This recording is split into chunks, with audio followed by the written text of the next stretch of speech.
Good morning বন্ধুরা, রান্নার রহস্যে জানাই সকলকে স্বাগত। আর একই স্বাদের রেসিপি প্রতিদিন নয়, হাজারেরও বেশি নতুনত্ব স্বাদের রেসিপি নিয়ে চলে এসেছি রান্নার রহস্যে। আর আজকের রেসিপি ঈদ স্পেশাল ব্রেড মালাই ডেজার্ট। তো বন্ধুরা, সামনের সপ্তাহতেই কিন্তু ঈদ। তো ঈদের দিন এই ধরনের একটা মিষ্টি যদি বাড়িতে আপনারা চটজলদি বানিয়ে ফেলেন তাহলে কিন্তু মন্দ হবে না। তো চলুন আর দেরি না করে এবার রেসিপিটা ঝটপট দেখে নেওয়া যাক। তো এই রেসিপিটা রেডি করার জন্য আমি এখানে নিয়ে নিয়েছি 1 লিটার কাউ মিল্ক, আর তার পাশাপাশি নিয়েছি ব্রেড অর্থাৎ পাউরুটি নিয়েছি এখানে কাস্টার্ড পাউডার, পরিমাণগুলো আমি পরে বলে দিচ্ছি। আর লাগবে চিনি, নিয়েছি কিছু ড্রাই ফ্রুটস, কিশমিশ, কাজু বাদাম, আমন্ড কোচানো, এলাচ গুঁড়ো, এখানে পেস্তা নিয়েছি নারকেল কুচনো, আর লাগবে ঘি। তো চলুন এবার রেসিপিটা শুরু করা যাক। তো সবার প্রথমে আমি এই পাউরুটিগুলোকে একটা কাঁচির সাহায্যে 4 টুকরো করে নেব। আপনারা আপনাদের আন্দাজ অনুযায়ী টুকরো করে নিতে পারেন। আমি এখানে 4 টুকরোই করব, কারণ 4 টুকরো করলে দেখতে ভালো লাগে। তো দেখুন এইভাবে আমি ব্রেড দিয়ে কিন্তু এই মিষ্টিটাকে রেডি করে নিচ্ছি। তো সবকটা ব্রেডই আমি 4 টুকরো করে কেটে নিয়েছি। আপনারা দেখুন আমি দুধটা জালে বসিয়ে দিয়েছি। এইবার আমি 2 টেবিল স্পুন যে কাস্টার্ড পাউডার রেখেছিলাম তার মধ্যে এখান থেকে ওই পরিমাণ অনুযায়ী একটু দুধ দিয়ে কাস্টার্ড পাউডারটাকে আমি ভালো করে একটুখানি মিশিয়ে নিচ্ছি। আর দুধটা কিন্তু এই সময় খুব একটা গরম হয়নি। তো দেখুন আমি ভালো করে কাস্টার্ড পাউডারটাকে গুলে নিয়েছি, আর দুধটা কিন্তু এবার ভালো মতন গরম হতে শুরু করেছে। আমি কমাবো না, একটু ভালো করে জাল দিয়ে নেব। এইবার এর মধ্যে 2 টেবিল স্পুন আমি চিনি দিয়ে দিলাম। চিনিটা দিয়ে এবার ভালো করে মিশিয়ে নিচ্ছি যতক্ষণ না চিনিটা খুব ভালো করে গলে না যায়। তো বন্ধুরা, চিনিটা কিন্তু খুব ভালোভাবে মেল্ট হয়ে গেছে আর দুধটা খুব সুন্দর করে ফুটতেও শুরু করেছে। এইবার এর মধ্যে আমি গুলে রাখা কাস্টার্ড পাউডারটা পুরোটা দিয়ে দিলাম। কাস্টার্ড পাউডার দেওয়ার সাথে সাথে কিন্তু দুধের রংটা খুব সুন্দরভাবে চেঞ্জ হয়ে যাচ্ছে দেখুন। আর এবার কিন্তু আমি সিমটাকে কিন্তু আমি কন্টিনিউ লোতেই রেখেছি, আর ভালোভাবে কিন্তু আমি মিশিয়ে নিচ্ছি। খুব ভালো করে কিন্তু কন্টিনিউ নেড়ে যেতে হবে, নাহলে তলায় লেগে যায় অনেক সময়।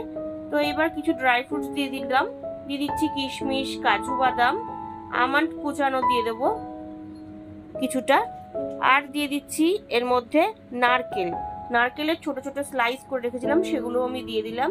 দিয়ে এবার ভালোভাবে আমি দেখুন মিশিয়ে নিচ্ছি। এইভাবে আমি আর 5-6 মিনিট একটু ভালোভাবে মিশিয়ে নেব। কাস্টার্ড পাউডার দেওয়ার পরে কিন্তু দুধের কনসিস্টেন্সিটা এইরকম করতে হবে। দেখুন আমি এইরকম মালাইয়ের মতন করে নিয়েছি। এইবার আমি ফ্লেভারের জন্য একটু এলাচ গুঁড়ো দিয়ে দিলাম। এলাচটা দিয়ে ভালোভাবে মিশিয়ে নিচ্ছি। আমি আবারও থিকনেসটা দেখিয়ে দিচ্ছি, দেখুন এইরকম রেখেছি। এইবার আমি গ্যাসটাকে অফ করে দেব। তো মালাইটা তো আমার রেডি হয়ে গেছে। এবার ফ্রাই প্যানের মধ্যে আমি বেশ দরাজ হাতে একটু ঘি দিয়ে দিচ্ছি। যেহেতু ঈদের রেসিপি তাই জন্য একটু সবকিছুই বেশি বেশি দিলে টেস্ট খুব সুন্দর হয়। ঘিটা বেসিক্যালি বেশি দিলে কিন্তু টেস্ট খুব ভালো আসে।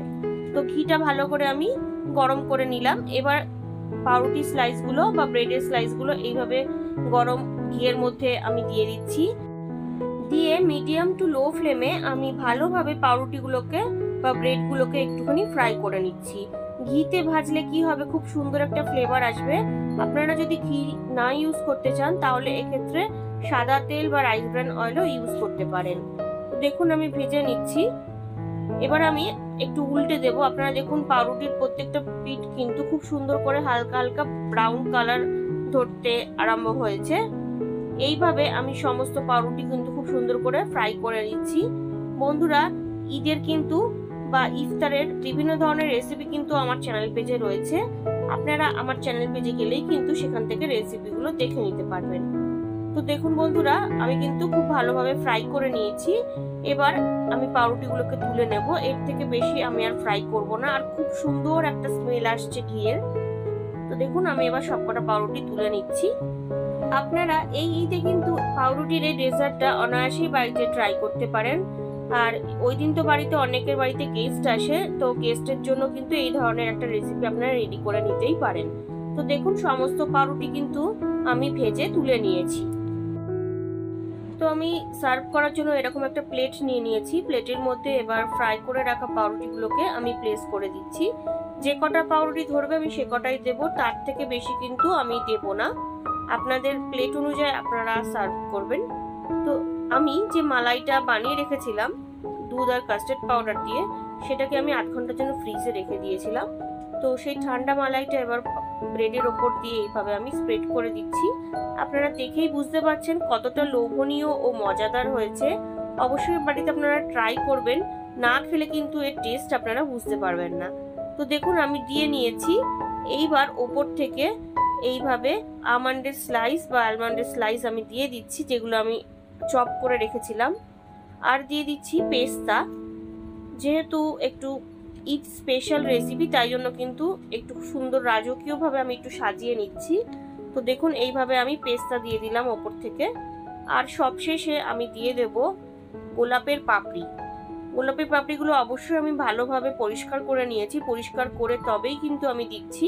তো দেখুন ওপর থেকে এইভাবে আমি একটু ড্রাই করে নেওয়ার গোলাপের পাপড়ি দিয়ে দিলাম। তো আজকের রেসিপি ঈদ স্পেশাল ব্রেড মালাই ডেজার্ট কিন্তু আমার রেডি। ভালো লাগলে বাড়িতে অবশ্যই ট্রাই করবেন ও টেস্টের আনন্দ নেবেন।